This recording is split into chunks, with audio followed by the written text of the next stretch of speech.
prédiction des prochains matchs, conseils fantasy et analyse de la semaine. Fanball, ça commence maintenant. Let's go!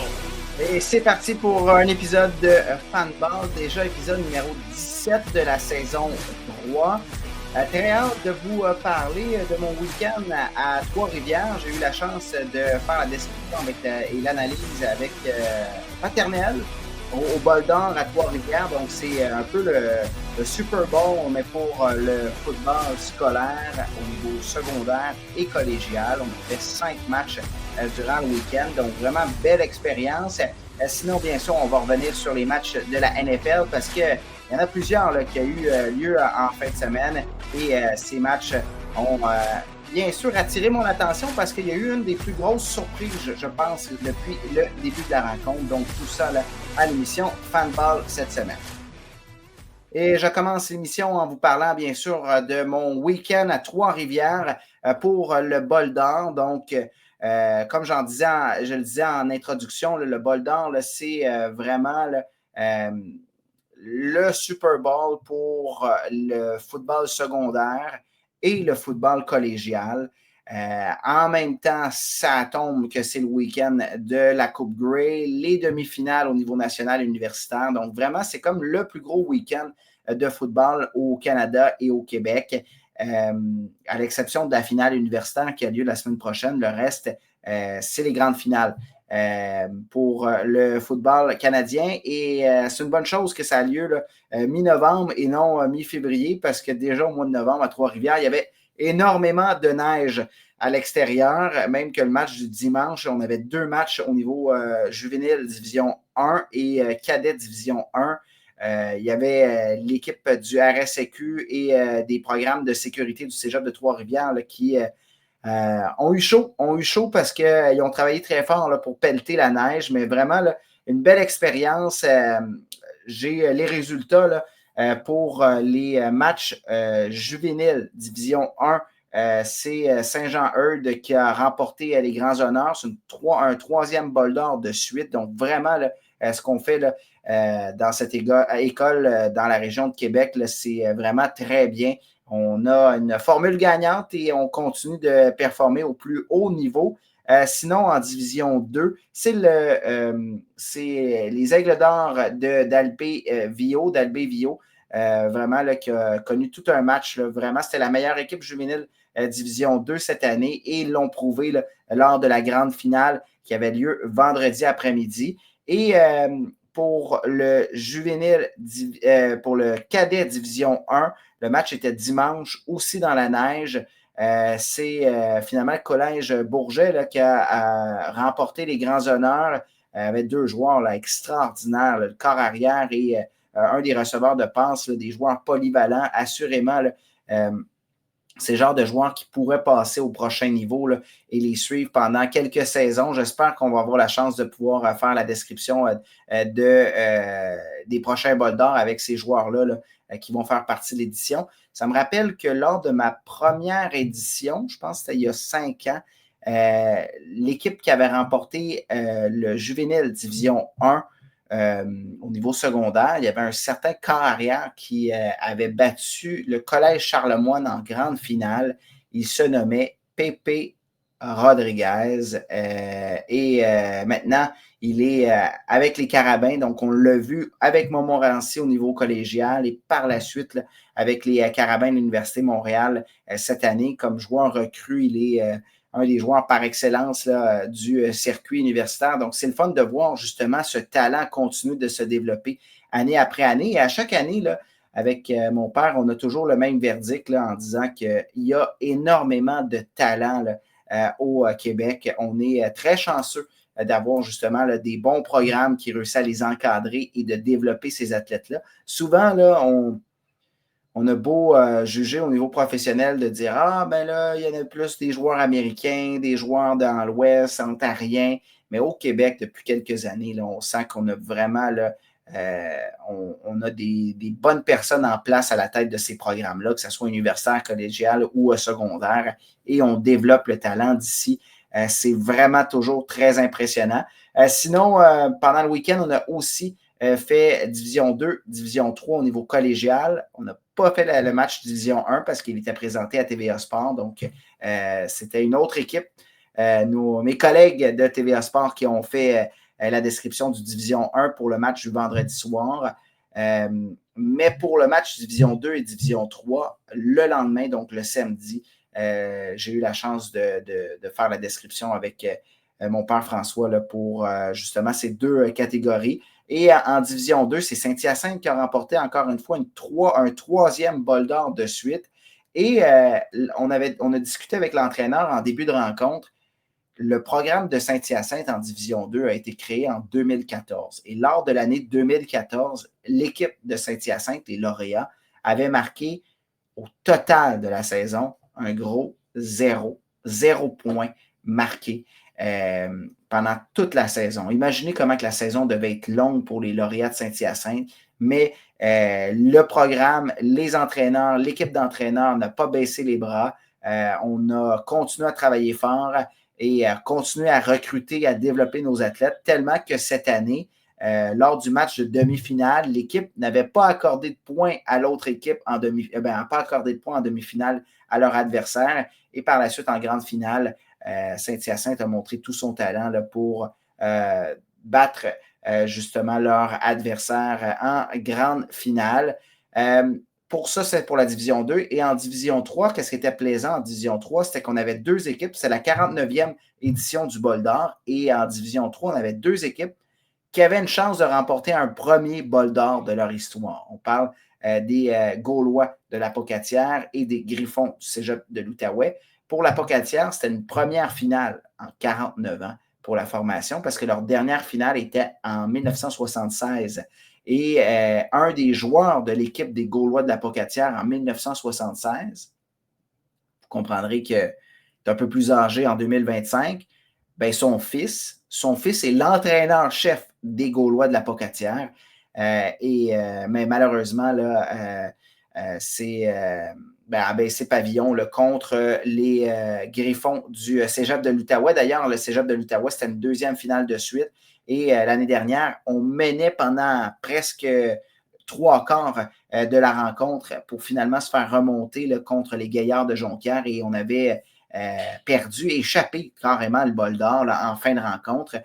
Finalement, cette année, ça a été l'heure de la revanche et une belle victoire de la part des Griffons d'Outaouais, un premier titre pour la formation d'Outaouais en Division 3. Il y a quelques années, on était en Division 2, mais là, on avait descendu en Division 3 pour essayer de resserrer le programme et ça semble avoir bien fonctionné. Est-ce que dans 5-10, on va remonter en Division 2? Peut-être, mais pour l'instant, on se concentre en Division 3 avec l'équipe de Marc Saumur de s'assurer de mettre une équipe année après année là, qui fait partie de l'élite au niveau du football collégial. Donc voilà, c'était mon petit résumé là, en introduction là, du bol d'or week-end.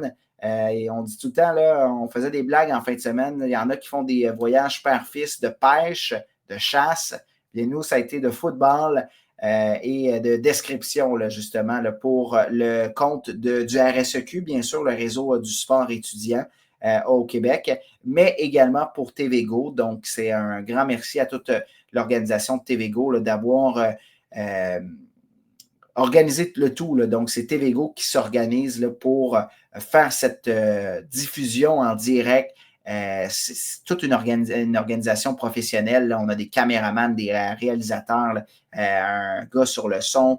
Donc, vraiment, là, c'est Jean-Philippe là, qui est à la tête de TVGO qui nous a vraiment bien épaulé cette année. Encore une fois, là, c'est toujours pour avoir fait quelques productions là, avec TVA, TVA Sport, RNC, Nouveau, TVGO n'a rien à envier là, à ces grandes boîtes de production là, parce que c'était vraiment là, très professionnel de leur part. Donc, si vous avez pourquoi pas là, des événements sportifs ou des événements là, tout court que vous voulez faire une captation vidéo, vous devez simplement aller sur le site de TVGO pour aller chercher les détails et l'équipe de TVGO va rentrer en contact avec vous pour vous expliquer un peu quelles offres peuvent faire là, pour vous. Là, c'est quoi le genre de package deal qu'ils peuvent vous offrir pour la diffusion en direct ça peut être un match sportif, un événement corpo. Pas mal spécialisé dans le sport. Là. C'est eux d'ailleurs qui vont organiser souvent le tour cyclisme de l'Abitibi, celui de Gatineau également.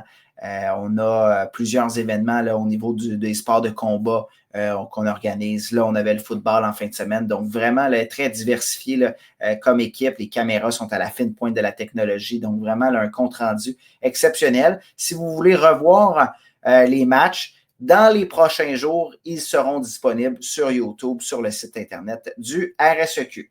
Bon, fini de parler de sport athlète scolaire, de sport scolaire. Parlons maintenant de sport professionnel avec la NFL. En fin de semaine, là, vraiment été surpris par le match des Jaguars contre les Chargers. C'est selon moi la surprise de l'année. Je comprends que les Jaguars avaient un bon début de saison jusqu'à maintenant, mais jamais j'aurais pu penser que ça aurait été un massacre contre les Chargers. Les Chargers avaient et ont toujours une très bonne formation. On peut penser à Keenan Allen, Ladd McConkey, Quentin Johnson au niveau des receveurs. On a toujours Justin Herbert. On a des bons porteurs de ballon également. Une bonne défensive, un très bon entraîneur. Et de l'autre côté, on a une formation qui a changé d'entraîneur dans la dernière année. On a un Trevor Lawrence avec un point d'interrogation. On a un Travis Hunter que sa saison est terminée. Brian Thomas Jr., je pense qu'il était blessé lors de la rencontre d'hier. Vraiment, on avait plusieurs points d'interrogation. On avait juste Travis Etienne qui connaît quand même une bonne saison jusqu'à maintenant. Et on a inscrit quand même 35 points là, contre 6 contre les Chargers. J'en revenais pas. Là. Je le suivais à distance parce que, comme je vous l'ai dit, j'étais à Trois-Rivières en train de faire la description du bol d'or. Et à chaque fois qu'il y avait un touché pour les Jaguars, je me posais la question, est-ce que je vis vraiment ça? Là? Est-ce que c'est vraiment ça qui est en train de se passer? Vraiment très surprenant. L'autre match qui a retenu mon attention, c'est bien sûr celui des Browns et des Ravens. C'est certain que les Ravens étaient favoris. Lamar était de retour, même si Lamar n'a pas nécessairement été le plus spectaculaire en termes de fantasy football, parce qu'il a fait quelques points seulement. Mais il était de retour. C'est vraiment le leader de cette formation. Mais qu'est-ce qui est intéressant, c'est de voir la situation des corps arrière dans l'autre formation, celle des Browns de Cleveland, avec Dylan Gabriel. Et on a vu pour la première fois de la saison Shedeur Sanders faire plus qu'une répétition. Là. Donc, vraiment, le voir sur le terrain, mener une attaque. Ses statistiques ne sont pas très impressionnantes. Là, 4 en 16, 47 verges par la voie des airs. Mais lors de la dernière séquence, la dernière poussée en fin de match pour remonter, justement, pour tenter de se sauver avec la victoire, ou du moins égaliser, eh bien, j'ai été bien content de voir Shedeur Sanders là, en contrôle quand même dans sa pochette. Quelquefois, il est sorti. Il se sentait très à l'aise. On reconnaît le Sanders qu'on a vu à Colorado là, au niveau universitaire. Capable de bouger, mais toujours les yeux là, dans la tertiaire ou plus loin dans le jeu là, pour tenter de faire une passe. On ne veut pas vraiment courir pour courir. Là. On n'a pas un gabarit là, qui peut encaisser nécessairement beaucoup de chocs. On a un bon bras. Habituellement, on est bien précis là, quand même. Là. J'ai habituellement parce que c'est sûr que si on est 4 en 16, vous comprendrez qu'il y a eu certaines passes lors de la journée de dimanche qui étaient un peu imprécises. Mais la dernière séquence, je n'ai pas regardé tout le match, mais la dernière séquence, j'ai trouvé ça positif. J'ai trouvé ça positif.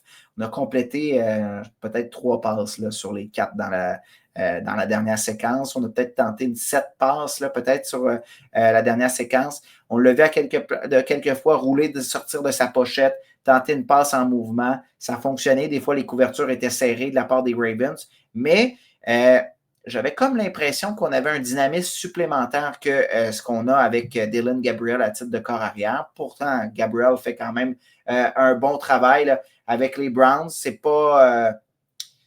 mais le wow factor, il est un peu plus du côté de Sanders. J'ai l'impression que Dylan Gabriel, ça va être un peu plus la constance. Mais Sanders, il y a quelque chose qui peut faire comme oh my God, il va vraiment remporter un match par lui-même. peut-être que d'autres fois, d'autres semaines, les Browns pourraient perdre en raison de Sanders parce qu'il a été trop agressif ou n'était pas sur la même longueur d'onde qu'avec ses receveurs. Mais hier, malgré les statistiques, le peu que j'ai vu, j'ai trouvé ça bien. J'ai trouvé ça bien de la part de Shedeur Sanders. Parlons d'une recrue à un vétéran et peut-être le meilleur corps arrière de la Ligue en date du 17 novembre 2025. Je parle ici de Josh Allen. Il est tellement fort, il est tellement dominant. On l'a vu là, contre les Buccaneers de Tampa Bay. Match offensif, hein, c'est quoi? Là, je viens de sortir le résultat. 44-32. Match très offensif. Des grosses attaques qui étaient sur le terrain. Et les Bills sont sortis vainqueurs parce qu'il y avait le meilleur des deux corps arrière. Ce n'est pas une pierre que je lance à Baker Mayfield. Il y a la majorité des équipes qui voudraient avoir un Baker Mayfield comme corps arrière dans leur formation. Mais pour les Bills, on a peut-être le meilleur. Là. J'ai même l'impression que les Bills, s'ils ont la chance de faire un échange 1 pour 1 avec Patrick Mahomes, ce serait le genre de refuser. J'ai l'impression que les Bills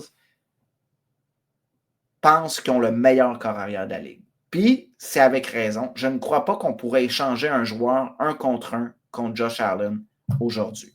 Pas à titre de corps arrière, puis encore moins dans une autre position.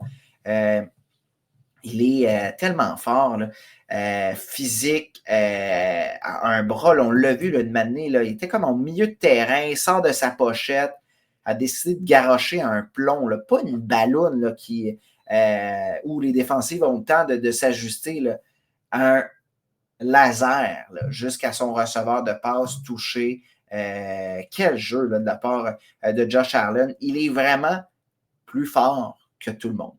Tu sais, quand on parle depuis le début de la saison, là, le fameux là, top 4, Lamar, Patrick Mahomes, Josh Allen, Joe Burrow, là, avec la blessure de Burrow, il a été remplacé rapidement là, par Matthew Stafford. C'est ces 4 corps arrière-là qui sont les meilleurs corps arrière. Pas qu'ils connaissent nécessairement leur meilleure saison parce que Lamar a été blessé, on a Baker qui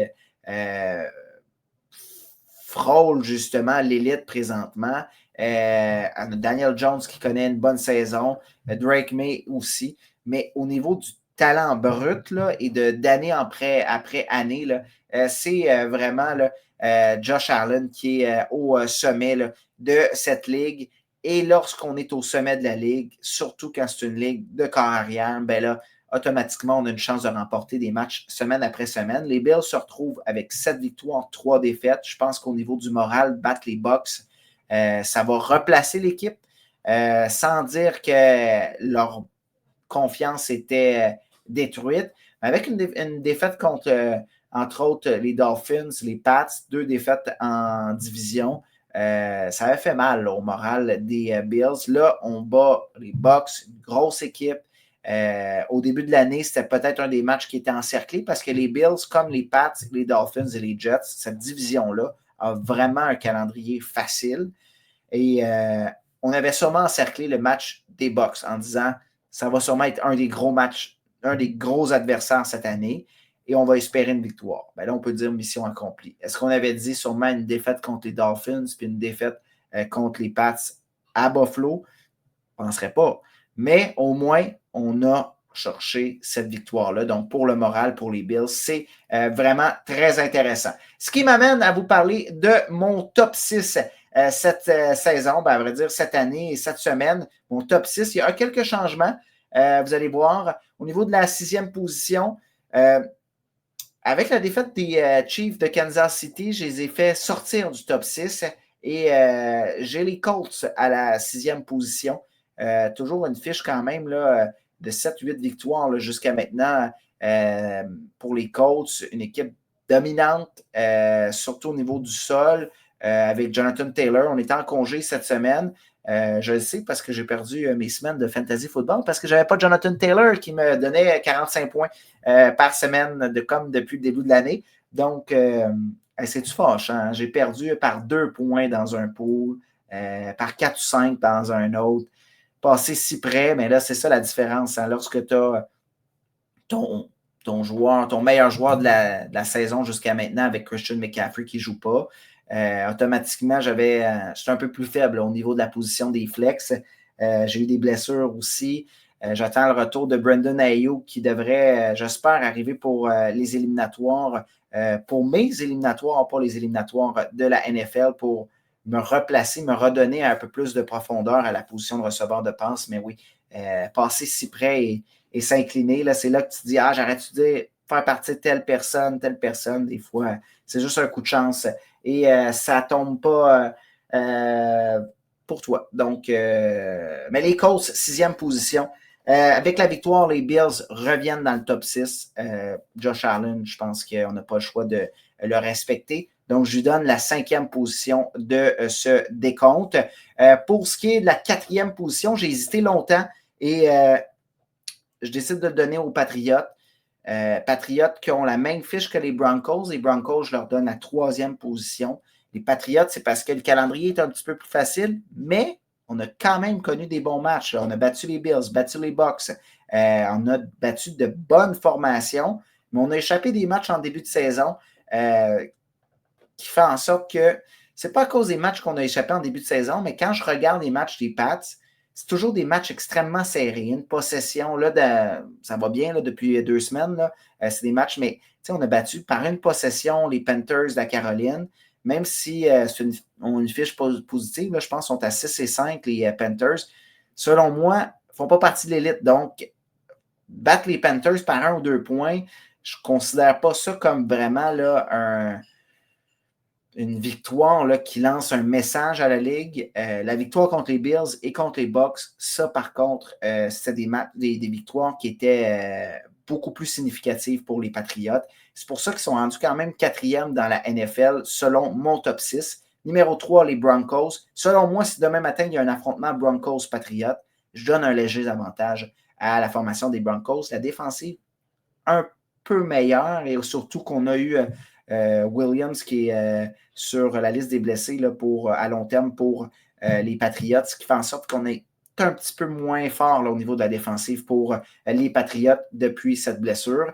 Et position numéro 2, peut-être que ça va vous surprendre. Il y en a beaucoup qui la mettent en première position, cette formation. J'ai décidé de mettre les Eagles de Philadelphie en 2e position. Et j'ai mis les Rams en première position. Je le sais, il y en a qui vont me dire, bon, mais les Eagles ont battu les Rams, pourquoi pas les Eagles avant les Rams? Les Rams méritaient de gagner contre les Eagles.